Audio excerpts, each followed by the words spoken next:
ፓርቲው ምክትል ሊቀመንበሩን ከስልጣን አነሳ።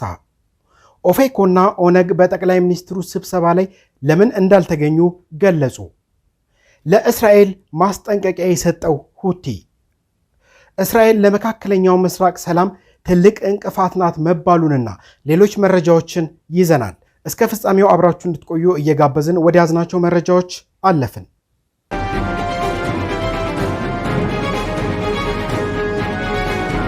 የኢትዮጵያ ሶሻል ዲሞክራቲክ ፓርቲ ወይንም ኢሶዴፓ ምክትል ሊቀመንበሩን ዶክተር ራሄል ባፌን ከኃላፊነት ማንሳቱን ገልጿል።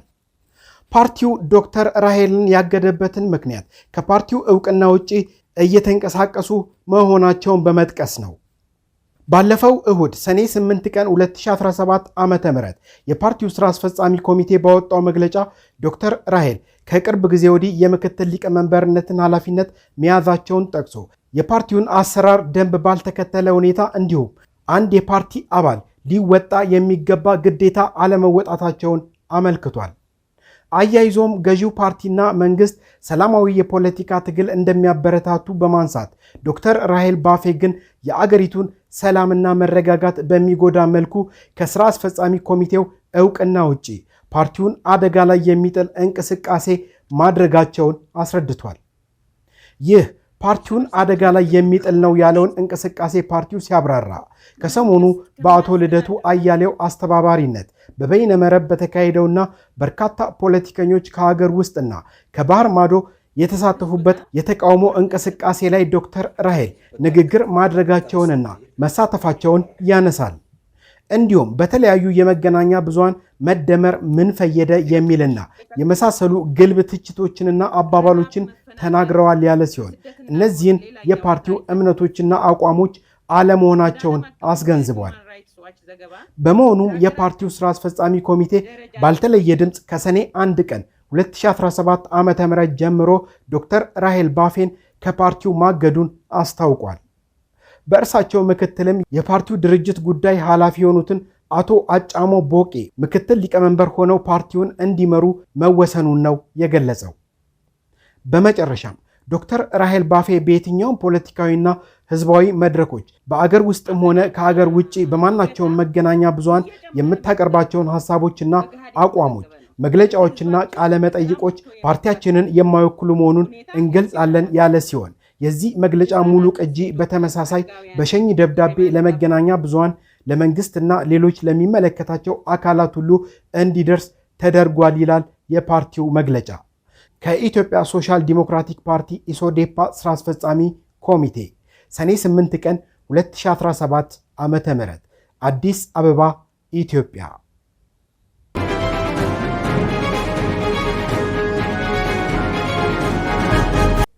ኦፌኮና ኦነግ በጠቅላይ ሚኒስትሩ ስብሰባ ላይ ለምን እንዳልተገኙ ገለጹ። ጠቅላይ ሚኒስትር ዶክተር አብይ አህመድ ከፖለቲካ ፓርቲዎች ጋር ውይይት ማድረጋቸው መገለጹ ይታወቃል። በዚህ ውይይት ላይ የኦሮሞ ፌዴራላዊ ኮንግረስ ኦፌኮና የኦሮሞ ነፃነት ግንባር ግን አልተገኙም። ስለ ጉዳዩ የተጠየቁት የኦፌኮ ሊቀመንበር ፕሮፌሰር መራራ ጉዲና ተጠርተን ነበር ያሉ ሲሆን አክለውም እንደገለጹት ካለፈው ምርጫ ወዲህ በእንደዚህ አይነት ስብሰባዎች ላይ መገኘት አቁመዋል። ሲናገሩም ምንም ጥቅም የሌለው ነገር ነው፣ ለፖለቲካውም ምንም አይጠቅምም፣ ለውጥ በሌለው ነገር ጊዜያችንን ከማባከን በሚል ቀርተናል ብለዋል። ባለፈው ከተከናወነው ምርጫ አስቀድሞ ኦፌኮ በጠቅላይ ሚኒስትሩ በሚጠሩ ስብሰባዎች ላይ ይገኝ እንደነበር ከጠቀሱ በኋላ ምንም ውጤት እንደሌለው እምነት ላይ ከደረስን በኋላ ላለመሳተፍ ወስነናል በማለት አስረድተዋል። የኦነግ ቃል አቀባይ የሆኑት አቶ ለሚገመቹ በበኩላቸው ፓርቲያቸው የተዳደረው በራሱ መመሪያ መሆኑን ገልጸው ሲናገሩ እኛ በስብሰባዎች ላይ የምንገኝበት የራሳችን አሰራርና ደንብ አለን። ከቅርብ ጊዜ ወዲህ መንግስት በሚጠራቸው ማናቸውም ስብሰባዎች ላይ ላለመገኘት ወስነናል ብለዋል። እነዚህ ሁለት የፖለቲካ ፓርቲዎች ከብሔራዊ የምክክር መድረኩ ላይም ራሳቸውን ማግለላቸው የሚታወቅ ነው ሲል መረጃውን ዘሐበሻ አጋርቶናል።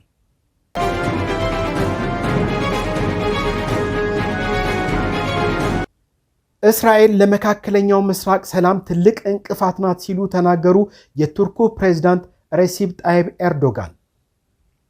ኢራንና አሜሪካ ሊያደርጉት ከነበረው አዲስ ዙር የኒውክሌር ድርድር ሊጀመር ሲል እስራኤል በኢራን ጥቃት መፈጸሟ ሆን ብላ ውይይቱን ለማበላሸት እንደሆነ የቱርኩ ፕሬዝዳንት ረሲፕ ጣይብ ኤርዶጋን ተናግረዋል። የቱርኩ ፕሬዝዳንት ይህንን ያሉት የኢራን የውጭ ጉዳይ ሚኒስትር በተገኙበት በኢስታንቡል በተካሄደው የዲፕሎማቲክ ጉባኤ ላይ ባደረጉት ንግግር ነው። ኤርዶጋን የእስራኤልን የሽፍተኝነት ተግባር አውግዘው መካከለኛው ምስራቅን ለማተራመስ እየሞከረች ነውም ሲሉ ወቅሰዋል። የኔታንያሁ መንግስት ለአካባቢው ሰላም ትልቅ እንቅፋት መሆኑን እያረጋገጥን ነው ሲሉ ፕሬዝዳንት ኤርዶጋን የተቹ ሲሆን አክለውም የኔታንያሁ መንግስት ሰኔ 6 ላይ የፈጸመው ጥቃት የድርድር ሂደቱን ለማዳከም ያለመ ነው መባሉን ከቢቢሲ ለመመልከት የቻለን ሲሆን ከሁለቱ አገራት ጦርነት ጋር ተያይዞ እስራኤል በየቀኑ ለሚሳኤል መከላከያ $285 ሚሊዮን እያወጣች እንደሆነ እየተዘገበ ይገኛል።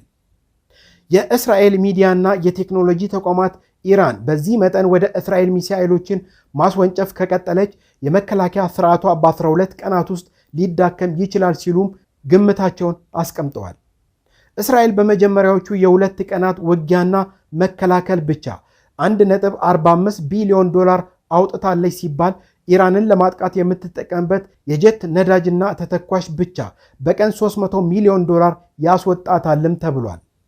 የቀድሞ የእስራኤል ጦር ከፍተኛ አመራር ጀነራል ራሂም አሚናች እስራኤል በየቀኑ ለቀጥተኛ ወታደራዊ ወጪ ብቻ $725 ሚሊዮን እንደምታወጣ አንስተው እስራኤል ከኢራን በተጨማሪ ከሂዝቦላ፣ ሐማስ እና ሁቲ ጋር ጦርነት ውስጥ የቆየችና ያለች ሲሆን ኢኮኖሚዋ ጦርነቱን እስከ መቼ እንደሚሸከም የብዙሃኑ ጥያቄ ሆኗል። ዛሬ እየሰማን እንዳለ ነው እስራኤል የኢራንን ከኢስፋሃን ግዛት በስተምስራቅ የሚገኘውን የኒውክሌር ጣቢያ ማጋየቷን በዛሬው ዕለትም በኢራን ላይ መጠነ ሰፊ የቦምብ ጥቃት እንደፈጸመች ታውቋል። መረጃዎቹን ያጠናከርነው ቲአርቲንና መኒ ኮንትሮልን ተጠቅመናል። አሁንም ከግጭቱ አልወጣንም። ከሀገራቱ ግጭት ጋር ተያይዞ የሩሲያው ፕሬዝዳንት ቭላድሚር ፑቲን ኢራን የኒውክሌር የጦር መሳሪያ ስለማምረቷ ምንም አይነት ተጨባጭ ማስረጃ እንደሌለ ለእስራኤል ደጋግመን ነግረናታል ማለታቸው የታወቀ ሲሆን ፑቲን ዓለም አቀፉ የአቶሚክ ኃይል ተቆጣጣሪ ድርጅትም ምንም ማስረጃ እንደሌለው አክለዋል። ሮይተርስ ስካይ ኒውስ አረብን ጠቅሶ ዛሬ ባሰራጨው ዜና የሩሲያው ፕሬዝዳንት ቭላድሚር ፑቲን ሩሲያም ሆነ ዓለም አቀፉ የአቶሚክ ኃይል ተቆጣጣሪ ድርጅት ኢራን የኒውክሌር የጦር መሳሪያ ስለማምረቷ ተጨባጭ ማስረጃ የለንም ብሏል። ይህም ለእስራኤል መሪዎች በተደጋጋሚ ገልጸንላቸዋል ሲሉም አክለዋል። ኢራን የኒውክሌር ኃይልን ለሰላማዊ አገልግሎት ለማዋል የምታደርገውን ጥረት ላይ እገዛ አድርገናል ያሉት ፕሬዝዳንት ፑቲን ኢራን ይህ የማድረግ መብት እንዳላትም ገልጸዋል። ሴንት ፒተርስበርግ ላይ በተካሄደው የኢኮኖሚ አውደ ጥናት ላይ ፕሬዝዳንት ፑቲን ደም አፋሳሹ የእስራኤልና ኢራን ግጭት በሰላም ለመፍታት ለሁለቱ አገሮች ሐሳብ ማቅረባቸውን መግለጻቸውን ዜናው ያከለ ሲሆን ከዚሁ ግጭት ጋር ተያይዞ ሁቲዎች ለአሜሪካ ማስጠንቀቂያ እንደሰጡ ሰምተናል። ዋሽንግተን ከኢራን ጋር ጦርነት ውስጥ ከገባች የመን በቀይ ባህር የሚገኙ የአሜሪካ ወታደራዊና የንግድ መርከቦቿን ታጠቃለች መባሉን ሰምተናል። በሌላ በተያያዘ መረጃ አሜሪካ ከራዳር ስውር የሆነውን ግዙፍ ቦምብ ጣይ B2 አውሮፕላን ወደ መካከለኛው ምስራቅ መላኳን አልአረቢያ፣ አርቲ እንዲሁም ከዘ ቴሌግራፍ መመልከት ችለናል።